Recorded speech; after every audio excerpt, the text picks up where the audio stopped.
Iyan. Hi guys, mga dudong mga inday. Dudong driver moto here. Nasaan tayo? Dito tayo sa camera house. Ba't tayo nandito? Bumibili tayo ng bagong mic. Ito, testing. Test 1, 2, 3, 1, 2, 3. Grabe, no? Lalayo tayo, testingin pa natin. Diba? So, yan mga dudong mga inday. Ito yung tinatawag na Insta Air mic. Air mic to, no? Air mic. My mic air. Insta. So, since Insta user tayo, kailangan kompleto. Ayan tayo eh. Ayan tayo eh. Napakaangas. So,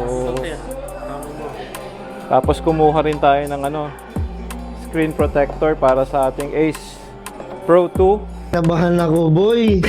So, ito siya. Mic Air.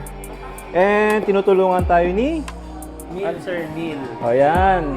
Si Dudong Neil, tinutulungan niya tayo sa mga gamit, bibili natin, no? So, Para solid Insta tayo, Sir. yes, solid Insta tayo. So, shoutout sa camera house and again, yan, tinetesting natin to. Nabudol na naman tayo mga bududong mga inday. Another day, another gastos. Yes, of course.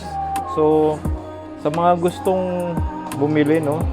Or i-test ito, Pwede yan, Sir. saktong-sakto to sa mga Insta nyo. Ay, sa helmet, Sir, pasok siya. Okay. O, yun. Actually, may mga customer kami na ganyan, Sir. Nilalagyan nila ng, yan, yung mic air para sa helmet nila. O, di ba? So, mga dudong mga inday, no? Sa mga susunod na motovlog natin sa pagmumotor natin, ito na yung... Mas sharp na yung... Yan. Okay. So, later. Peace out, Dudong Driver Moto here. Video. Nandito tayo, bubudulin natin si Sir para mapabili ng unit. Okay, Sir.